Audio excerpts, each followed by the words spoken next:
I'm Leah, and I work at one of the most beautiful resorts on Pensacola Beach, Florida. I am the Director of Specialty Services, which encompasses overseeing two departments, owner relations and also a resort front desk operation.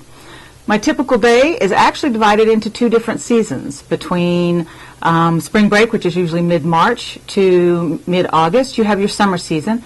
And basically my focus at that point is front desk operations. A normal day with that would be to come in about 7 o'clock in the morning, check your arrivals, check your departures, check what's on tap for resort activities as far as beach services go, spa services, concierge, we have a food and beverage outlet. Then we're going to review with our team. Depending on the season, I oversee a difference of between 5 and 20 different people. It's all important that they know the training of the resort and that they can service our guests during the check-in and check-out process. We do a little bit of training on a daily basis just to further their education, and then we begin our day with a daily lineup to kind of review all of those things. As the guests start to come in the morning, most of those are departures. They're the people who are leaving the resort and after a wonderful vacation, and they're going to review their bills. We're going to need to know billing things. We're going to need to know how to review tickets. We're going to ask them to come back when they leave and make sure that they carry literature with them. During this time, after everybody's checked out, we're going to kind of regroup and start refocusing towards our check-ins. The check-ins can vary anywhere between 30 on a day to upwards of 250 a day. So you've got to be prepared for a lot of people to come by the front desk and always have your smile on. When they get to the resort environment, there's a lot more to do here than just a standard, a standalone hotel where everything's in one building. Here we've got 28 acres, and there's a lot going on. So when they check in, we're going to do the basics. We're going to check them, get their registration done, and then we're going to tell them all about all the fun activities there are to do here on the resort. Along with getting people situated into a resort environment, it's not like a hotel. Every room is different, so they'll get to their rooms and get ready to start their vacations. At the front desk, during any traveler's experience, they always think about calling the front desk when they have any questions and concerns. A typical day starts at 7 o'clock in the morning, minimum of 10 hours, mostly in the 12 to 16 hour range, so it is a long day. In the off season, my focus turns to the owner relations side. These are individuals who have given me $500,000 to $1 million condominiums to rent as vacation homes for them, and it's my responsibility to collect rental funds and disperse to them on a monthly basis. It's also my responsibility to take care of their investments. Should their refrigerators break, their air conditioners, their bedspread gets torn, there's a lamp that gets knocked over, that's my responsibility to communicate to them and help them to get those items repaired or replaced. During the off-season, we spend a considerable amount of time doing what's called a deep clean on those units to prepare them for the next rental season, and just basically overseeing their investments, how they've been treated, how they've been used, and helping the owners with any questions or concerns that they have. And that's basically a typical day in the owner relations world. That's briefly just a 10-hour day. As far as educational requirements to do this job, I would strongly suggest some type of business management degree or a hospitality and tourism degree. I favor more of the hospitality and tourism degree.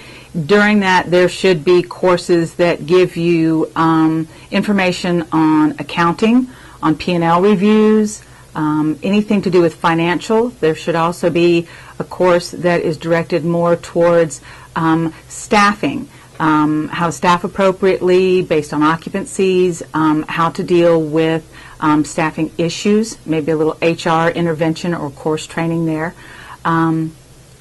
Also, any kind of course that offers role playing, that is absolutely a must, or an internship.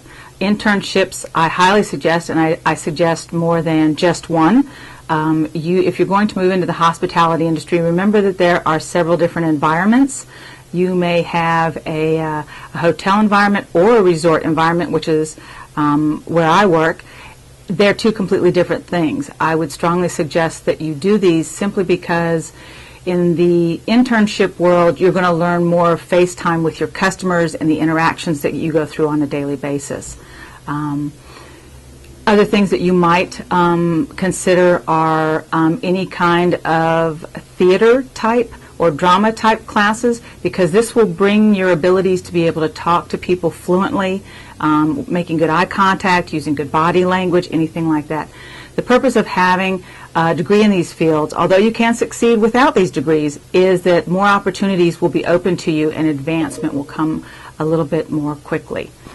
Computer skills, typing, learning new programs, being open-minded, and again, in a customer service world, it is mostly the ability to be able to talk to people and make things happen, get things fixed for them. You have to be an on-your-feet kind of problem solver.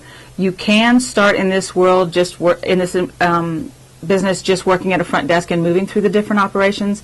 But again, if you use the schooling that is available for those, I think that the opportunities are a little bit more available. You can also branch out into different areas such as recreation, food and beverage. Any of those come in a resort type environment.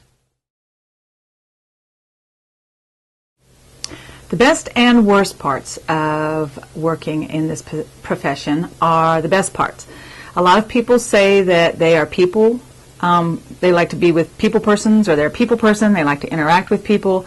And that is the funnest part of the job, is getting to meet different people and helping to create an experience for them at your resort, and making sure that their vacation is absolutely the best it could possibly be, so that when they go home, they're telling their friends and family about all the wonderful things that they did.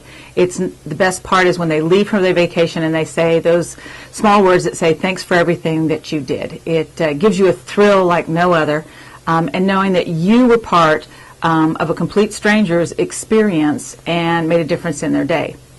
That also holds hands with the worst part of the job. The worst part of the job is everyone has an expectation when they travel and they visit a resort or a hotel environment. To meet that expectation on a daily basis is sometimes the worst part, because if they have set their expectations very high, and although it's no fault of your own, you're the one who's going to have to fix it. This is not only on the visiting guest side, but this is on the owner relations side as well. Their expectation of what they need from you to protect their investment and take care of their revenue earning potential can sometimes be high. You have to be prepared for people on a daily basis to lose their temper with you. Sometimes very moderately, sometimes, especially in the guest world, is people have been in a car all day, or they've been traveling all day with 2 children, and their energy level is high, so there can be some yelling. So the worst part is, having to take that on and not take it personally. Some of the things that they don't tell you about are the long hours. People think they get into this industry and they can do it Monday through Friday, 9 to 5, and you can't, simply because guest and owners' requests don't always occur between those hours. You have to be available to take care of their needs outside of those hours. So holidays, in the hospitality industry, we have a saying that says, "We work while they play." So be prepared on holidays to be at work. Sometimes it's a half-a-day shift, sometimes it's a full-day shift, but you have to prepare yourself mentally to give up your holidays to get into this business. Advice that I would give to someone considering entering the hospitality field. Everybody has heard the terminology customer service, but what a lot of people do not consider is customer service is at its best when a person comes to work on a daily basis with a servant's attitude. You come to work prepared to serve, prepared to take care of people, not in the way that you want to take care of them, but in the way that they need to be taken care of and their needs need to be taken care of.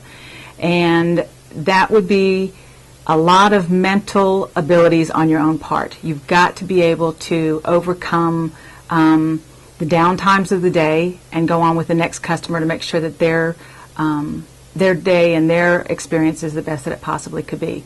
So give a lot of consideration to the hours, give a lot of consideration to the holidays, the different things of the ups and downs, but the most important thing to consider is, can you come to work on a daily basis and serve the needs of others?